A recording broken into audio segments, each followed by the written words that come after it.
I've been having a lot of conversations with people lately, friends of mine, and people have been having like massive pains in the back of their neck and like these bursts of energies that are just twisting around.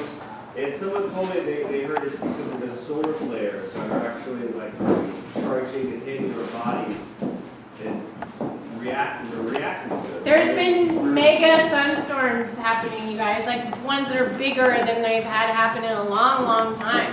And I don't know about you, but like a couple nights ago when it was happening, I couldn't sleep. Yeah, I was up all night. I couldn't sleep and I had like mega anxiety. Yeah. That's been prevalent throughout. Most people have been having this happen. And this is interesting too because the back of the neck. Do you guys know what is at the back? The back of the neck, to me, esoterically, is mystery. Because you guys know why? Can't see it. Who looks at the back of the neck? It's like a part of your body you'll never see, right? But on that vertebrae, it's the dew 14, the point in alchemy, which is the yang spot. The number one yang spot on your body, which is where, like, if you have a fever, you can needle dew 14 to let the yang out, and your fever will drop. It's a heat releaser. So when you get pain in the back of your neck during a sunstorm, it's your yang. Like too much yang causing pain, right? Because it's like getting hit. You also get like sore, like you guys ever get a fever and you get like a sore neck? Too much yang. You can needle it and cup it and get it out. Or even push on it, you know? And do you guys know how to find it? This is so good. You can feel, if you look straight ahead, put your hands on those vertebrae there and turn your head, and you'll feel one that moves. You guys see what I'm talking about? There's only one that moves. The other one stays stationary. That's how you find it. Secret spot. Secret mystery spot. Oh, and there's another really good thing about that. Do you know that vertebrae in Judaism is called the resurrection bone? Oh, yeah. So the Jews' bone, and you guys know at 9/11, Jews are very particular about how the remains of the body are treated because parts of your soul are stored in your bones, right? This is a big deal for how we treat our remains. But there's a specific bone, the resurrection bone, that they try very hard to retrieve. There was many of the Hasids that went sifting through the remains. Can you imagine this, okay? Did you guys read about this, that they were doing this? I was following it going like, dang, man. They were sifting through the remains to retrieve the bones. That specific bone, the resurrection bone, so that their souls could be released up to heaven. Because that's the spot where it goes. The secret mystery spot at the back of your neck. Yeah. Which is apparently agitated by extreme sun activity. Weird. Yeah, I don't know what the connection there is, but it's interesting that it's on that spot. You know, that's been happening to a lot of people. Yeah, it's just like everyone to talk to. Everyone. All my readings have been that. Yeah. More questions? Yeah. You read much about that guy Wim Hof, that Iceman who's able to survive in like the Himalayas. Is it the Siberian guy? He's from Iceland or Holland, maybe. No, I knew there's a Siberian dude, but I don't know that guy. And he says that or at least he does, but he thinks everybody has a mental thermostat in order to generate all this potential heat. Right. He knows how to mentally turn it on. Well, you can do it mentally, or you can do technique, right? What is Kundalini Yoga? You guys know, like the main thing in Kundalini Yoga, breath of fire. Fire breath. You heat up your body. And the Siberian dude, he does Tumo on breath of fire, and he broke this is another Guinness Book of World Records guy.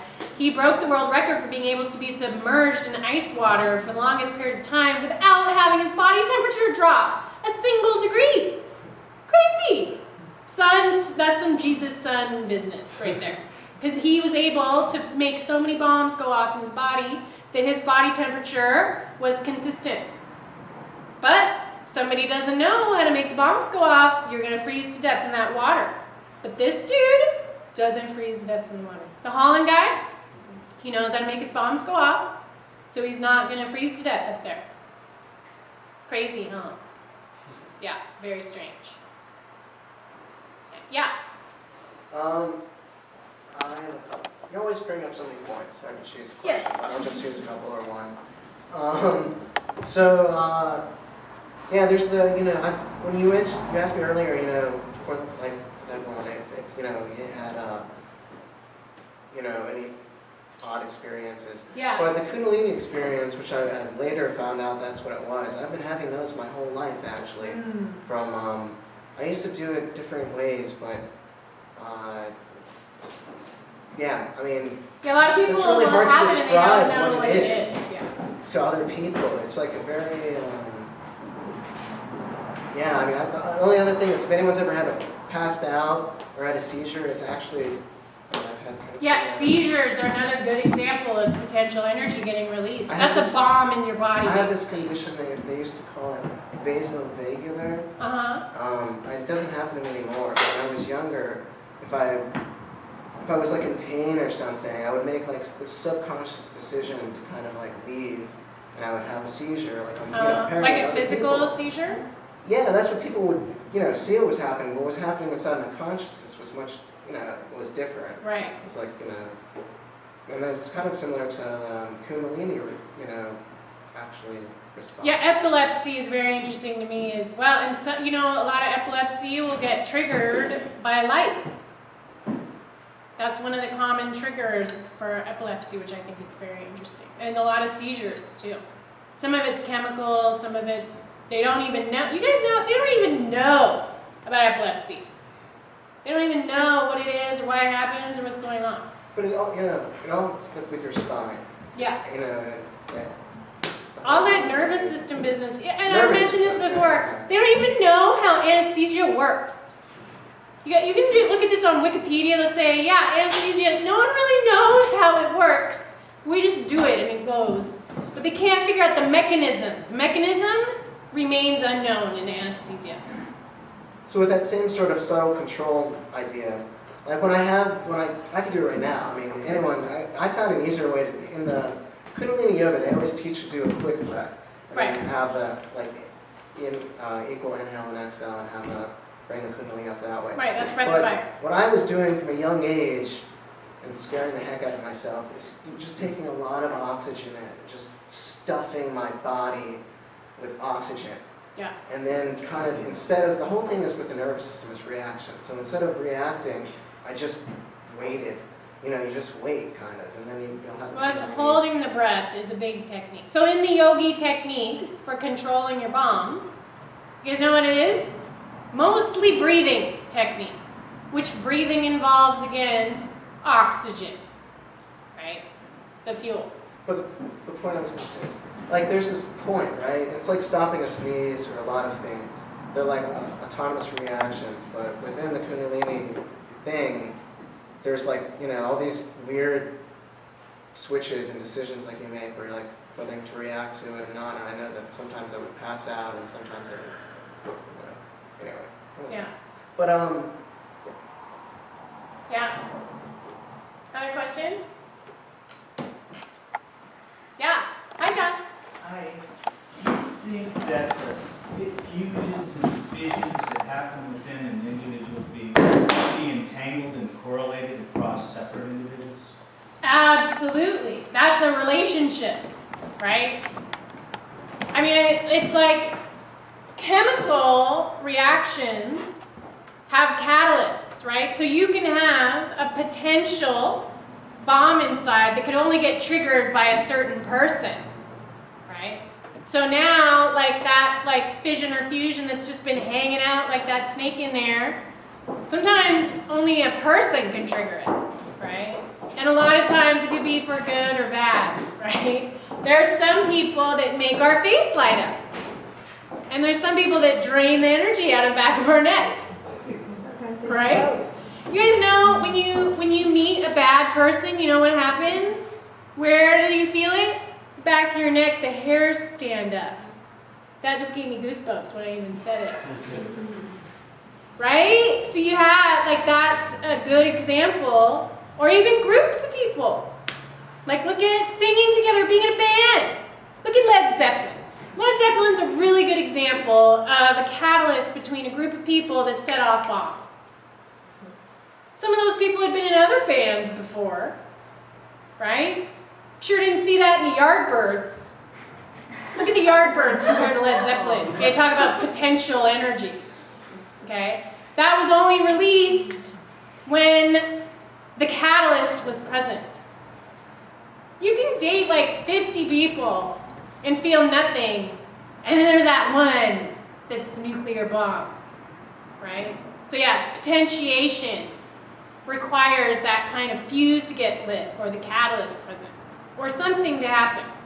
Yeah. Yeah, that's my experience as a songwriter, and when I play with this one drummer, Right. my most prolific time, and then I don't see him for months. Nothing comes out.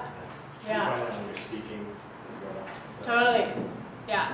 In fact, if I have a bummer lecture, I'll imagine this one friend of mine is sitting in the audience and I'm just talking to them, having a conversation. Right? So, I mean, I guess that might be kind of like thinking of someone else when you're having sex with someone else. But whatever gets the job done. But it's true. Like, music is such a good example because music is such a bomb, right? Such a big bomb. But some people can be musicians in these terrible bands, no offense to anybody, but for years, and then they meet that person, get together, make music with them, and oh my God, now I'm Jimmy Page and Led Zeppelin. Because of you. Without you, no Led Zeppelin. And you can see that as evident, like, to look at the music that those guys made after Led Zeppelin was done. No more bombs, right? Or a lot of bombs, depending on how you look at it, right? So, it's having that something to trigger it. I mean, alchemically, esoterically, Jesus style, you can do that within yourself, but most of us, human beings that are not Jesus, can have it happen in other ways, like with other people or in groups or, you know, stuff like that. I don't think it always happens just in an individual. And who knows, maybe there was someone that triggered Jesus. Maybe it was Mary Magdalene. I don't know. But it could be that everyone needs someone else to trigger those kind of things in them. And you guys know there's some people you meet, man, and your life is not the same after. Ever. After you met your drummer, you couldn't probably make the music you made before. Because it was like, ugh. No offense. But, you know, after a bomb goes off, something's never the same, right? Now you have to transform, you got to change with the bomb going on. Transmutate. It's like the Boers, right? We have to become radioactive Boers and change into what we've become as a result of these bombs going on. We're going to have to transform and transmutate as a result of what's happened in Fukushima. Right? A friend of mine said something actually that's pretty interesting. We're kind of lucky over here because the amount of radiation we're getting is almost like homeopathic amount, where it's like kind of building our system like the radioactive Boers that we'll be able to mutate into Boers that live instead of ones that get cancer like everyone in Japan, probably. Right? So we'll become the radioactive Boers that will, like, you know, probably invade Japan later. You know, because we'll be assimilating and transmutating the radiation that we're uptaking and probably turning it into food, like by eating their sushi, right? It's weird. If you imagine like all of biology sped up really quick, it is kind of like this oozing thing that just diversifies and oozes into these different forms. Yep. It's very oozy. I mean, think about you, like zygotes and pregnancy, and breast, it's ooze. It's all ooze. There's nothing more messy I've ever experienced than baby business. You know, it's all fluids and flesh and this like primordial ooze that occurs inside of every part of you. You guys know what, when you're pregnant, your body contains 50% more blood than regular people? If you're a pregnant lady, you have half as much blood as a regular person walking down the street. And your hair starts growing more.